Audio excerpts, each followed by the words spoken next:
అఖిలాండ కోటి బ్రహ్మాండ నాయకుడు, అత్యంత రహితుడు అని చెప్తారు కదా అన్నయ్య. ఈ అఖిలాండాలంటే ఏంటి?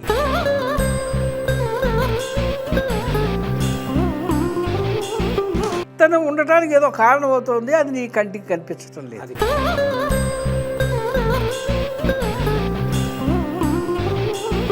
కణం, ఈ కణం వల్లనే ప్రపంచం.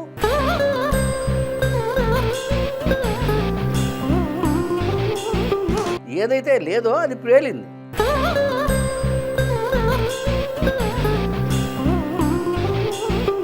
ఏదైతే కనిపిస్తోందో అది కాదు, అది కాదు.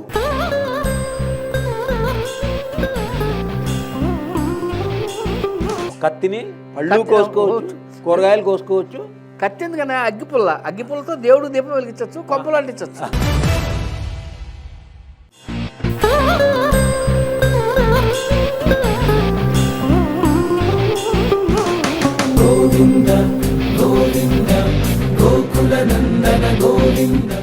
భువన మోహన నిన్ను పొడగన్న కనులతో మూడు బొమ్మల వంక చూడలేను. నీ దివ్యనామమున్ చవిగొన్న రసనతో భవబంధ నామముల్ పలుకలేను. కమలలోచన, ఓ కమలలోచన, నిన్ను గని మురొక్కు చేతులను మూఢజీవులగాంచి మురొక్కలేను. నీ కథ అమృతమున నిన నాదు చెవులతో కృపణ జీవనము లాలింపలేను. ఓ ప్రభు, నీ కృపాంబోధినోలలా ఊగుచున్నది మనసు తానోర్పు లేక. నా ప్రభు, నీ కృపాంబోధినోలలాడ ఊగుచున్నది మనసు తానోర్పు లేక. అభయహస్తమునొసగి మమ్మాదుకోవే. సంకట వినాశ తిరుపతి వెంకటేశ.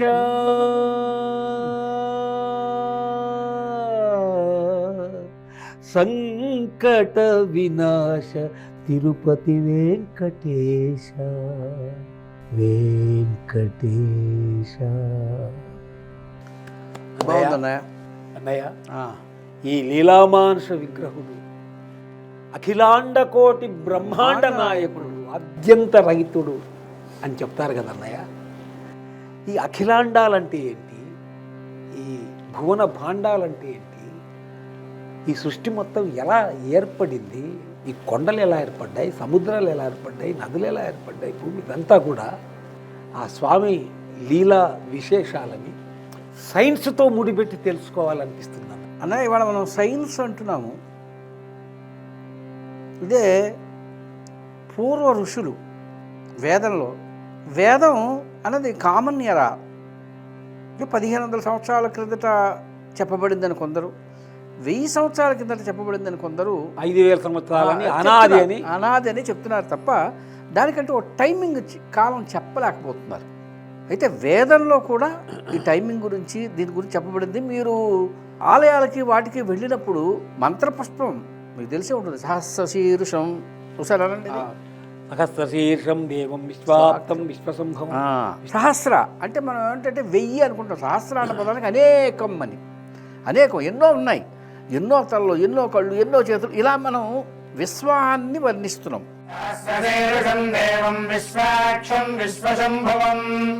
విశ్వం అంటేనే విష్ణు. విశ్వం విష్ణుర్వషట్కారోర్భూత భవ్య భవత్ ప్రభు అని ఎప్పుడో, అంటే సైన్స్ కన్నా ముందు ఎప్పుడో ఋషులు రాసేయటం జరిగింది. రాయటం ఇంకా చెప్పారు వాళ్ళు. వాళ్ళంతా ద్రష్టలు, అంటే చూశారు కాబట్టి.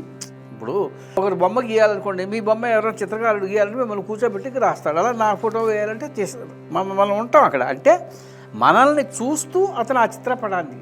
అలాగే ఋషులు వాళ్ళు దర్శించారు అనమాట, విశ్వాన్ని దర్శించారు కాబట్టి అది చెప్పగలిగారు. చూడకుండా దర్శించకుండా చెప్పడం కుదరదు. అందుకే వాళ్ళని ద్రష్టలు అన్నారు. ఇప్పుడు ఆ వేదాలు వాటిని అన్నిటినీ కూడా మనమే కాకుండా ఇతర దేశస్తులు కూడా వేదాలని ఆదరించారు. प्रणो देवी सरस्वती वाजेभिर्वाजिनीवती. ఇప్పటికీ అధ్యయనం చేస్తున్నారు. ఎంతవరకు మనం చివరిసారి కణాద మహర్షి గురించి చెప్పుకున్నాం. ఈ కణాద మహర్షి తింటానికి తిండి లేని సమయంలో కూడా కంటికి ఇప్పుడంటే మనం మైక్రోస్కోపులు టెలిస్కోపులు ఏవో కనిపెట్టో చూస్తున్నాం. అసలు కంటికి కనిపించని అణువుని ఎలా దర్శించాడు కణాదుడు. దర్శించడమే కాకుండా ఈ కణాదుడు ఈ కణం వల్లనే ప్రపంచం ఉత్పత్తి అవుతుంది, ప్రపంచంలో ప్రతిదీ కణం ద్వారానే ఉత్పత్తి అవుతుంది అని చెప్తున్నాడు. ఇది ఎంతవరకు నిజం అన్నట్టయితే మనకి చాంద్యోగోపనిషత్తు, మీకు తెలుసు ఉపనిషత్తులు 108 ఉపనిషత్తులు ఉన్నాయి. అందులో 12టిని శంకరాచార్యులు వారు తీసుకుని అందులో 10టికి ఇవన్నీ అర్థాలు అవన్నీ రాశాడు ఆయన. అందులో దశోపనిషత్తు అంటున్నారు.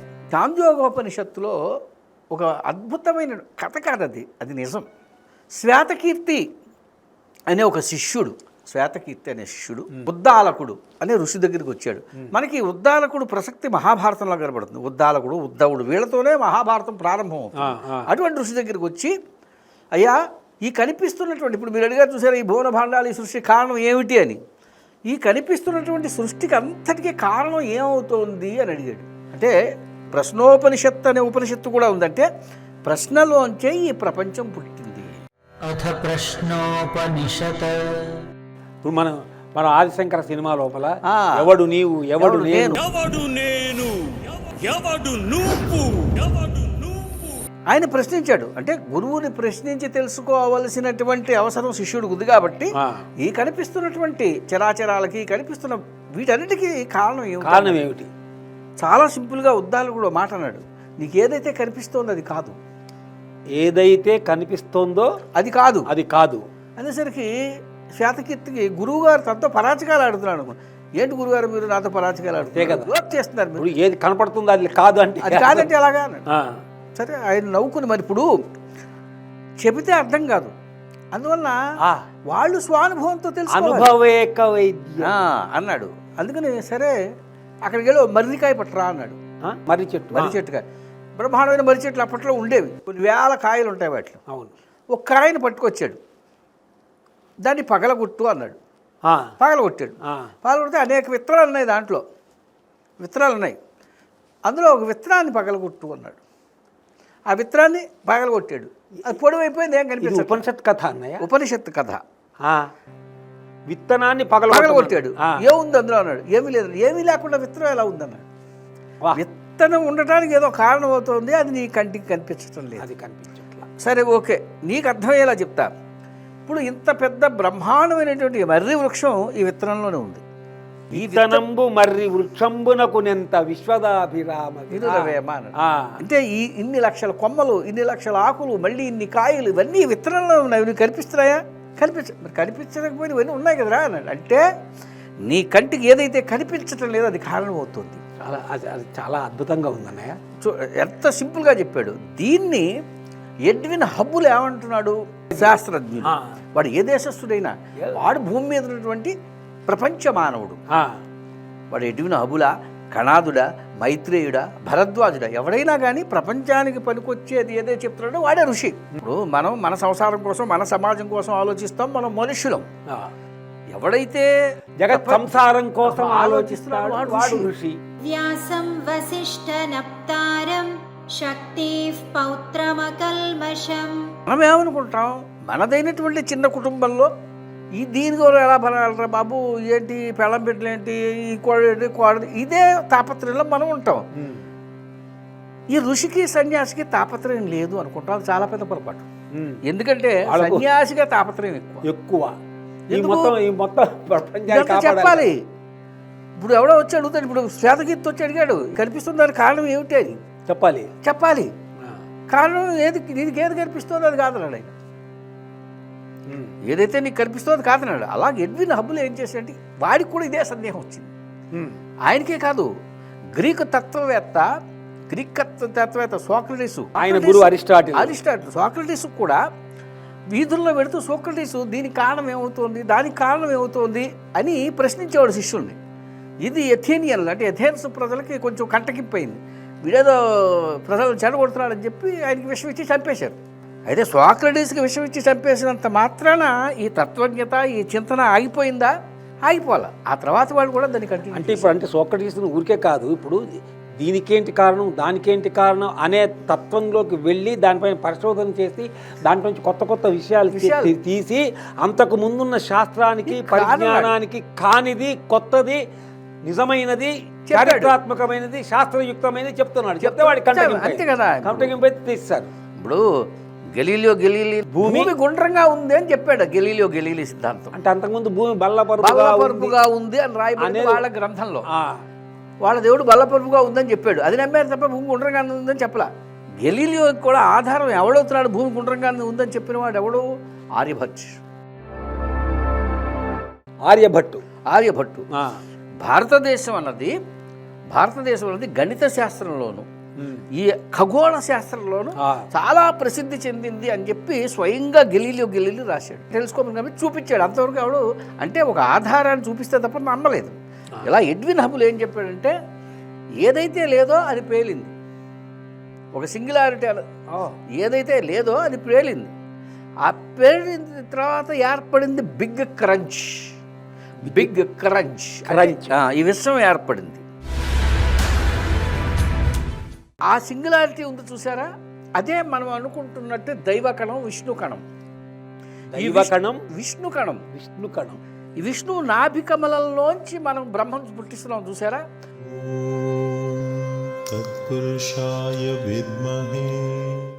ఈ బిగ్ బ్యాంగ్ లో ఈ సింగులారిటీ పేరటం వల్ల ఒక విశ్వం ఏర్పడుతుంది, ఒక బ్రహ్మ అండం ఏర్పడుతుంది. బ్రహ్మాండం ఏర్పడుతుంది. అంతకుముందు ఏముండేదనే సింగులారిటీ అంటే ఒక విష్ణువు ఉన్నాడు అంతే. విష్ణు ఒక సౌండ్ అంటారు, శబ్దం. అదే ఆ బిగ్ బ్యాంగ్ సృష్టించినటువంటి శబ్దం. అది ఎంత భయంకరమైన శబ్దం, ఇంతవరకు అది ఎన్ని డెసిమిల్స్లో ఉంది అని ఆ శబ్దాన్ని కొలిచిన వాడు ఎవడు లేడు. అంటే శబ్దం వల్ల ఏమవుద్దన్నయ్య? బ్రహ్మాండం పుట్టింది. శబ్దం పేలుతుంది. అది ఎలాగా? బాంబుని తీసుకొస్తున్నారు, ఆ బాంబు సైలెంట్ గా ఉంటుంది, దాన్ని ఒత్తి వెలిగిస్తున్నారు, పెద్ద శబ్దాలు సృష్టిస్తోంది, పేలుతోంది. మీరు ఆ శబ్దాన్ని దాంట్లో పెట్టలా ఏదో దానికి కావాల్సినటువంటి మందుగుండు సామాగ్రి పెట్టారు, అది క్రియేట్ చేస్తుంది శబ్దం, సౌండ్. ఇప్పుడు బాంబులు గింబులు పెట్టి అవన్నీ ఇప్పుడు కొన్ని క్వారీస్లో రాళ్లు పగలగొట్టడానికి బాంబులు పెడుతూ ఉంటారు. ఆల్ఫ్రెడ్ నోబెల్ కనిపెట్టించినటువంటి డైనమైట్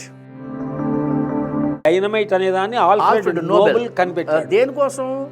గనులు పగలగొట్టి రాళ్ళు తెచ్చుకోవడానికి. దేని వాడుకుంటున్నాం ఇప్పుడు ఒక శాస్త్రీయ పరిశోధనని మనిషి మేలుకి ఉపయోగించుకోవచ్చు, మనుషుల్ని చంపడానికి ఉపయోగించుకోవచ్చు. కత్తిని పళ్ళు కోసుకోవచ్చు, కూరగాయలు కోసుకోవచ్చు. కత్తి ఎందుకన్నా? అగ్గిపుల్లతో దేవుడు దీపం వెలిగించవచ్చు, కొంపలు అంటించవచ్చు. ఇలా పరిశోధన మనం ఎలా వాడుకుంటాం అన్నది ఇది. అలా బ్రహ్మాండం ఏర్పడింది. అంటే శబ్దవాచ్యుడు అని అంటారు. శబ్దవాచ్యుడు. శబ్ద బ్రహ్మ అనే సౌండ్ కూడా నేను విన్నాను. అవును. ఇప్పుడు అంటే ఈ శబ్దము ఓంకారములాగా ఉంది అని నాసా ఒప్పుకుందని. ఆ ఊమా అనే శబ్దంతో వస్తోంది. ఈ నాసా ఒప్పుకుంది. ఒప్పుకోవడం కాకుండా ఈ బిగ్ క్రంచ్ ఏర్పడిన తర్వాత ఈ ప్రేలుడులోంచి అనేకమైనటువంటి గ్రహాలు మీటియార్స్ ఇవన్నీ పుట్టిన తర్వాత కొన్ని వందల కోట్ల సంవత్సరాలు గడిచిపోయిన తర్వాత మొట్టమొదట సూర్యుడు పుట్టుకొచ్చాడు. ఏమీ లేనిది ఒకటి పేలింది. ఏమీ లేనిది లేనిదని వీళ్ళు ఎందుకు అంటున్నారంటే అక్కడ ఏముందో వీళ్ళకి తెలియదు. మానవ మేధకి ఇంతవరకు ఎందుకు తెలియట్లేదు అంటే చాలామంది సైంటిస్టులు కూడా, చాలామంది శాస్త్రవేత్తలు, చరిత్రకారులు, ఈవెన్ భారతీయులైతే ఎవరైతేనే కానీ బిగ్ బ్యాంగ్ థియరీకి జరగడానికి ఏదో ఒకటి ఉండాలి. బిగ్ బ్యాంగ్ థియరీకి ముందు ఏం జరిగింది, విశ్వం ఏర్పడడానికి ముందు ఏం జరిగింది అని చెప్తున్నారు అని ప్రశ్నించుకున్నారు. ఎప్పుడైతే బిగ్ బ్యాంగ్ జరిగిందో దాని తర్వాత మ్యాటర్ పదార్థం పదార్థం ఏర్పడింది. పదార్థం తర్వాత స్పేస్ ఓ ఇప్పుడు చూసారా మనకి ల్యాబ్లోను వాటిలోనూ స్పేస్ లేదండి అంటూ ఉంటారు. అవును. ఆ స్పేస్ అంటే ఒక ఖాళీ జాగా ఏర్పడింది. దాని తర్వాత టైం ఏర్పడింది, కాలం దాని తర్వాత ఏర్పడింది.